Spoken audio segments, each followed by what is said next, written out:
What's going on, guys? It's Clutch Plays here, and today I am going to be doing an NBA mock draft, but not just any mock draft. I've wanted to do a mock draft for a while now, but I thought it would be incredibly boring since at the top three it's basically set with Zion going to Pelicans, Ja going to the Grizzlies, and RJ going to the Knicks. So I decided to do an NBA mock draft of the 2018 and 2019 draft classes combined. So the players that were drafted last year will be taken away from their team and put into this upcoming draft class. I'm going to be completing the entire draft lottery section of the draft. So with that said, let's hop right into it.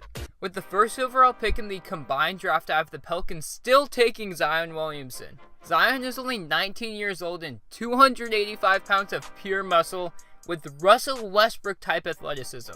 One NBA scout described him as Draymond Green with rockets in his ass. He dominated everyone at Duke with ease, and Zion is about to take over the next level. The scary thing about him is once he develops a jump shot that defenders have to respect, there's absolutely no way to stop him. Zion has the potential to be the next GOAT, and that is something that the Pelicans cannot pass on. With the second overall pick in the NBA draft, the Memphis Grizzlies select Luka Doncic. This season, Luka has proved to be the best rookie, and was even on the borderline of becoming an NBA All-Star in his first year. Luka is so good that the Mavericks played all their reserves around Luka when they were trying to lose, but thanks to Luka, the Mavs were competitive in every single game. Luka averaged 21 points, 8 rebounds, and 6 assists in only his first season as a 19-year-old, and he is only getting better.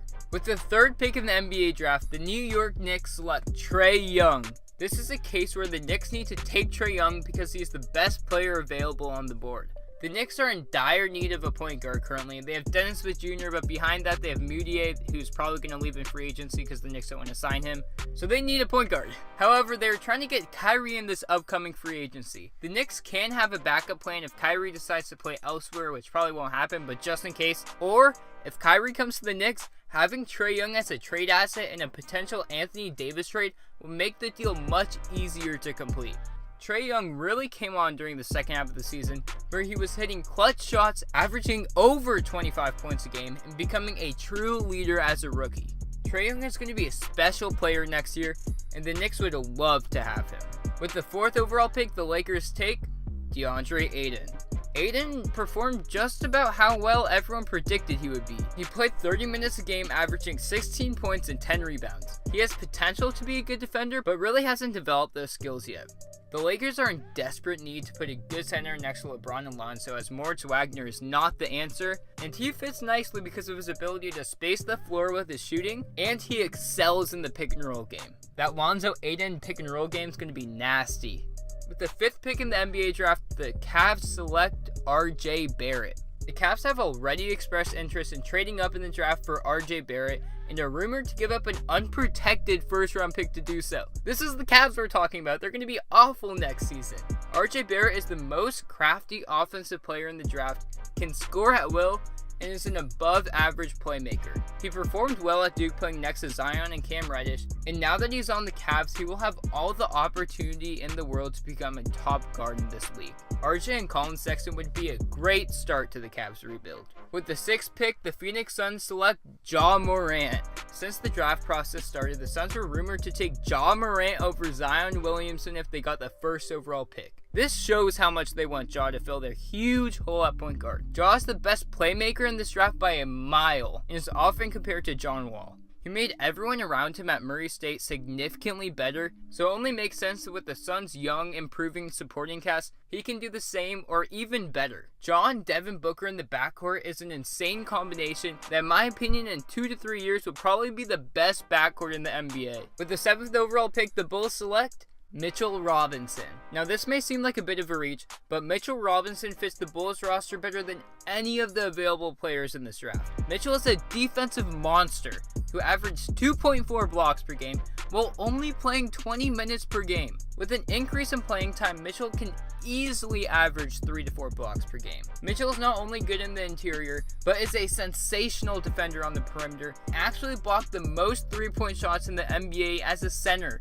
The next closest person was about 10 blocks behind Mitchell Robinson, and that was Ben Simmons. Mitchell has so much potential to be the best center in the NBA, and the Bulls should be excited they can pick him. The Bulls have Zach LaVine and Lauri Markkanen to provide the offense, and Mitchell can give the Bulls the defensive-minded center that they desperately need on their roster. With the 8th overall pick in the NBA draft, I have the Hawks taking Jaren Jackson Jr. The difference between Jaren Jackson Jr. and Marvin Bagley is so small. However, I feel that Jaren Jackson will fit better with the Hawks because he can shoot threes. Jaren Jackson was hurt during a lot of the season, but when he played, he averaged 14 points a game and 5 rebounds. He would fit well on the Hawks at power forward when John Collins is on the bench and as a center in small ball lineups. With the 9th overall pick, I have the Wizards taking Marvin Bagley.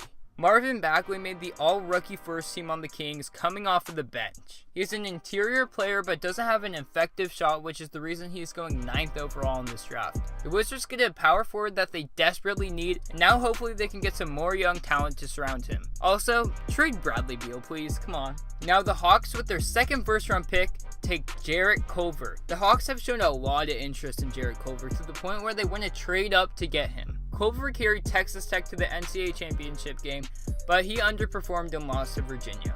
Culver has all the tools to become a top guard in this league, but needs to improve his jump shot because he shot very poorly from 3. The Hawks get a shooting guard that fits in nicely next to Trae Young and Kevin Huerter on the outside. With the 11th overall pick, the Minnesota Timberwolves select Shai Gilgeous-Alexander. Shai's overperformed in his rookie year and helped the Clippers make the playoffs and take the Warriors to 6 games. The Timberwolves have Jeff Teague already, but Shai would be a much needed younger improvement. He can do a bit of everything and will excel in the pick and roll game with Cat. He won't elevate the Timberwolves to a playoff team, but he will get pretty damn close. With the 12th overall pick in the draft, the Hornets take DeAndre Hunter. The Hornets are in a spot where they are going to attempt to keep Kemba and offer him a super max contract. To make sure Kemba wants to stay with the Hornets, they need to take DeAndre Hunter, who is an NBA-ready prospect, and he is an amazing defender and a decent offensive player. He has potential to be as good as Kawhi Leonard, but has the floor to be Jonathan Isaac, so it is a bit risky. If Hunter can develop an offensive game with the Hornets, they will get a special talent. With the 13th overall pick in the draft, the Miami Heat select Colin Sexton. The Heat need a new point guard as Dragic is clearly not the answer, so Colin Sexton would fill this hole perfectly. Sexton is a defensive monster and can score the ball too. His offensive skills are a bit raw, but he has the potential to get his game together. He has already shown a lot of potential in becoming a top guard, and the Heat need to take a chance to add him to their roster. With the final pick in the NBA draft, the Boston Celtics select Darius Garland. Since Kyrie Irving is one step out the door and basically gone, they should get his replacement. Garland missed the entire season due to a torn meniscus, but before played very similarly to Trae Young and Damian Lillard. He's a deadeye from 3-point range. In this new NBA area, when 3-point shooting is necessary, he will strive. Boston needs a new point guard who is young and can continue to grow with Tatum and Brown, so drafting Garland should be a no-brainer. Tell me what you guys thought about this. Do you think anything could have changed? Do you think any player should have gone lower, should have gone higher? Any fits would have been better? And yeah, thank you guys for watching. With that said, I'm out and peace!